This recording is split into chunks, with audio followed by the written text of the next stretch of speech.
सबसे पहले मेरा आप सबका स्वागत है मेरे इस चैनल फोटोन में।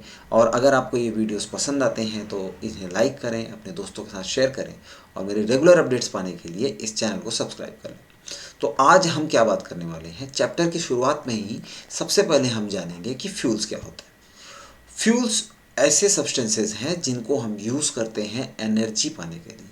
वो सारी चीज़ें जिनसे एनर्जी मिलती है, वी कॉल देम फ्यूल। अब यहाँ पे एक वर्ड है, देखिए, fossil fuels. So what is fossil fuel? Fossil fuel, fossil का मतलब होता है ऐसी चीज़ें जिनसे खोद के, ओके, तो खोद के, ज़मीन के अंदर से खोद के हम जब चीज़ें निकालते हैं तो उनको फॉसिल फ्यूल बोलते हैं। और इसके एग्जाम्पल्स हैं कोल, पेट्रोलियम, उसके बाद में kerosene, and there are so many things. तो अब मेरा अगला क्वेश्चन है कि फॉसिल फ्यूल्स के अलावा क्या हमारे पास में कोई दूसरा सोर्स ऑफ एनर्जी है? And the answer is yes. तो हमारे पास में सोर्सेज ऑफ एनर्जी, जैसे कि मैं आपको एग्जांपल दे दूं, वुड, ठीक है, दूसरी चीज़ हो गई काउ डंग। तो ये एक कुछ ऐसे ट्रेडिशनल चीज़ें हैं जिनको हम यूज़ करते हैं हमारे आसपास एनर्जी की रिक्वायरमेंट को पूरा करने के लिए। अब मेरा अगला सवाल ये है कि क्या हमारी बॉडी को भी एनर्जी की ज़रूरत पड़ती है, और अगर पड़ती है तो हमारी बॉडी में एनर्जी के लिए हम क्या यूज़ करते हैं? The simple example answer is, हम यूज़ करते हैं food. So food is also a kind of fuel. ठीक है, आगे बढ़ते हैं। अब यहाँ पर आपकी बुक में जो है ये चीज़ दी हुई है कि अगर हम फ्यूल को जलाएं, उसमें से एनर्जी निकालें, तो हम दो अलग अलग केसेस या दो अलग अलग सिनारियोज देख रहे हैं। पहला है कि कुछ फ्यूल्स होते हैं जैसे कैंडल, और इनसे क्या निकलती है? फ्लेम निकलती है। भाई यहाँ फ्लेम है ना, तो कैंडल जैसे कुछ फ्यूल्स होते हैं जिनसे फ्लेम निकलती है, और कुछ कोल जैसे फ्यूल्स होते हैं जिससे हीट तो निकलती है, लेकिन हीट के अलावा लाइट निकलती है, वहाँ पर कोई भी फ्लेम नहीं होता। ठीक है, तो ये बेसिक डिफरेंस है किसके बीच में? कोल और कैंडल के बीच में। अब ये बताइए कि जब हम फूड खाते हैं तो उससे भी एनर्जी निकलती है।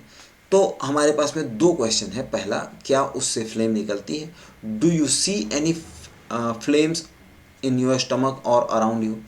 The answer is no.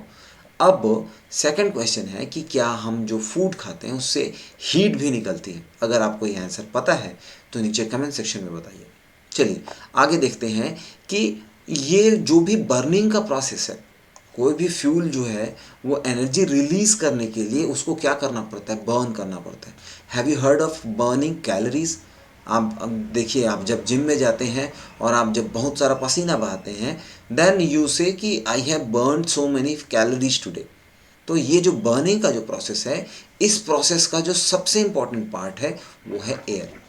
अब क्या आपको पता है कि ये एयर में से कौन सा एलिमेंट है जो बहुत इंपॉर्टेंट है in case of burning the fuel? And the answer is oxygen.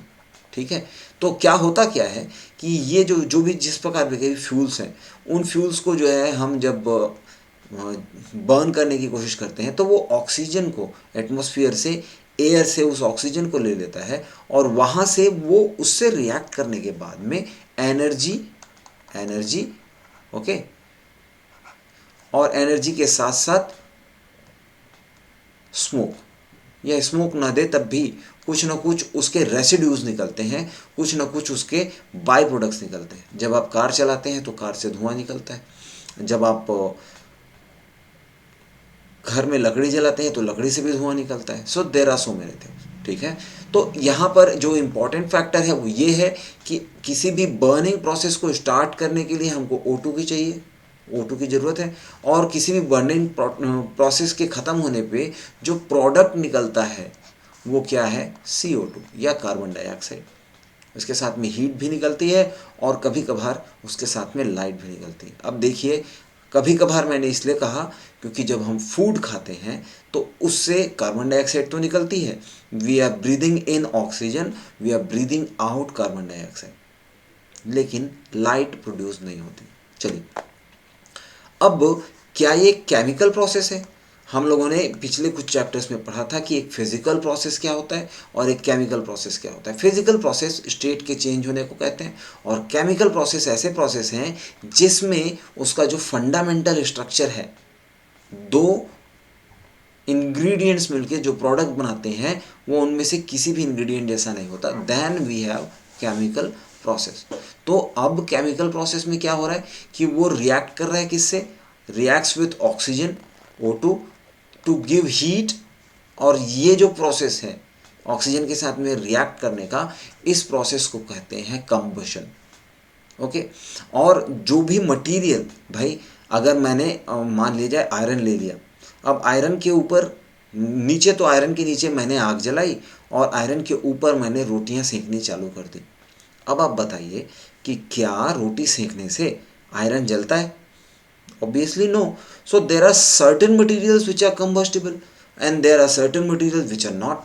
तो ऐसे मटेरियल जो कंबशन करते हैं उनको तो कंबस्टिबल मटेरियल कहते हैं, और जो कंबशन नहीं करते जैसे आयरन, एल्यूमिनियम, स्टील, तो ये सारे material, all the metals, they are called non combustible metals और मटेरियल। ओके, इन्हीं मटेरियल्स को फ्यूल भी कहते हैं।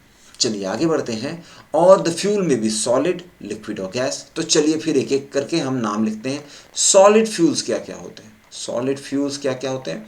तो सॉलिड फ्यूल्स में है कोल, वुड, ओके, वैक्स। वैक्स तो नॉर्मल टेम्परेचर में, रूम टेम्परेचर में सॉलिड ही होता है। तो ये तीन सॉलिड मतलब फ्यूल्स हो गए।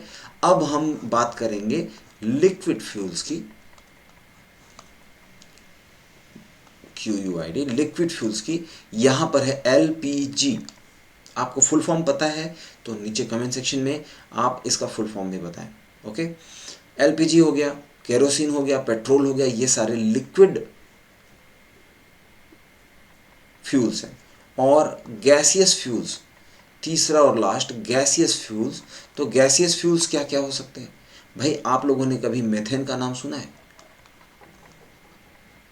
ओके, उसके बाद में क्या आप जानते हैं कि नेचुरल गैसेस क्या होती हैं?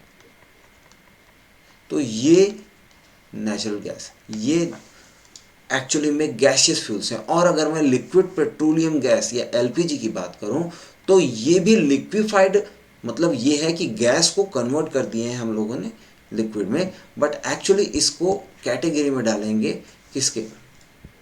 गैसियस फ्यूल के कैटेगरी में। और ये कंबशन के बाद में इससे क्या होता है? या तो फ्लेम निकलता है या तो फिर ये केवल ग्लो करता है। ओके, अब आप समझ गए होंगे कि अगर ग्लो करने वाले, केवल ग्लो करने वाले फ्यूल्स चाहिए हमको, तो वो तो सॉलिड ही हो सकते हैं, क्योंकि अगर लिक्विड फ्यूल है या फिर गैसियस फ्यूल है, तो इन दोनों केसेस में हमको हमेशा फ्लेम मिलने वाला है। चलिए आगे बढ़ते हैं। अब अगला क्वेश्चन ये है कि अगर मैं मैच बॉक्स सामने रखूं, अगर मैं पेट्रोल रखूं, या अगर गैस लीक हो जाती है, भाई आपको ये प्रिकॉशन पता होने चाहिए कि अगर घर में गैस लीक हो गई है, डू नॉट स्विच ऑन और स्विच ऑफ द लाइट्स। अब ऐसा क्यों बोलते हैं? दूसरी चीज़ ये है कि अगर आप पेट्रोल पंप में हैं, then you are not allowed to smoke और यूज़ मोबाइल फोन। अब ये समझिए कि जितने भी फ्यूल्स हैं वो ऑटोमेटिकली खुद से जलने लगने नहीं लग जाते। ओके, उनमें कंबशन कुछ टाइम में होता है जब उसके सफिशिएंट टेम्परेचर आ जाए। तो ये कंबशन कब होता है? जब एक मिनिमम टेम्परेचर तक हम पहुंच जाते हैं। और ये मिनिमम टेम्परेचर क्या होता है? इस मिनिमम टेम्परेचर को बोलते हैं इग्निशन टेम्परेचर। अब मैं आपको इसका एग्जांपल दूंगा। फायर क्रैकर्स में हमारे पास में फुलझड़ी होती है और उस फुलझड़ी में से आग निकलती है, बट डेफिनेटली उस आग को लगाने से पहले हमको फ्लेम के ऊपर उसको बहुत देर तक रखना पड़ता है। Do you know the reason? The reason is ignition temperature, क्योंकि जब तक वो अपने इग्निशन टेम्परेचर तक नहीं पहुंचेगा उसमें आग नहीं लगेगी। अब आप ये सोचिए कि अगर वुड के अंदर आपने भूनने के लिए कुछ आलू और कुछ बैगन डाल दिए हैं और उसको बाहर निकालना है, आपके पास चिमटे नहीं है, तो आप क्या करेंगे? आप दूसरी लकड़ी से उसको खींच के बाहर निकालेंगे। Is it have you noticed कि उस लकड़ी में जिसको हमने यूज़ किया उसमें तुरंत आग नहीं लगती? उसका भी रीज़न यही है कि इग्निशन टेम्परेचर। अब आगे बढ़ेंगे कि एक कंबस्टिबल मटेरियल कब तक आग नहीं पकड़ता? जब तक वो कम से कम अपने इग्निशन टेम्परेचर तक नहीं पहुंच जाता। ठीक है, चलो। अब ऐसे मटेरियल जिनका इग्निशन टेम्परेचर बहुत ज़्यादा जो है बहुत कम होता है, बहुत लो होता है, जैसे मैं आपको बताऊं कि अगर हमको लकड़ी में आग लगानी है which is also a combustible material, तो लकड़ी में आग लगाने से पहले हमको क्या करना पड़ेगा? उसके ऊपर केरोसिन या पेपर यूज़ करके आग लगानी पड़ती है। No, what is the reason of that? अगर हम न्यूज़पेपर की बात करें, अगर हम केरोसिन की बात करें, तो ये ऐसे मटेरियल हैं जिनका इग्निशन टेम्परेचर वेरी लो है और इसलिए इसमें आग आसानी से कम टेम्परेचर में लग जाती है। And then when it starts burning and produces more heat, जब उसके अंदर आग लग चुकी है और उसके बाद में ज़्यादा हीट प्रोड्यूस हो, देन वुड के ऊपर आग लगती है। तो आप ये समझ चुके हैं।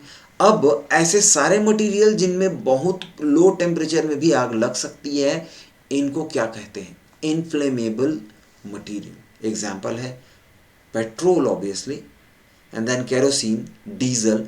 और आप लोगों ने बहुत सारे कंटेनर्स में इस तरीके के साइन देखे होंगे जहां बोल रहा है कि ये इनफ्लेमेबल मटेरियल्स हैं and this should be handled with too much of care.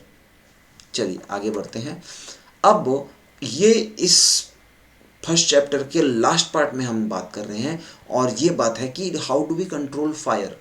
अब ये क्वेश्चन हम आने वाले वीडियोस में देखेंगे और अगर मैंने आपके नाम नीचे इस कमेंट सेक्शन में देखे तो definitely I am going to call of your name also, that is exclusively for RWS Mahasamund students. तो अब यहाँ पर क्या बात है कि फायर को कंट्रोल करना है। भाई अगर लेट्स से कि लकड़ियों में आग लग गई, हम क्या करेंगे? उसके ऊपर पानी डाल देंगे। लेकिन are you going to do the same thing अगर पेट्रोल वाले किसी कंटेनर में आग लग गई? तो क्या उसमें से पानी डालने से कोई फ़ायदा होता है?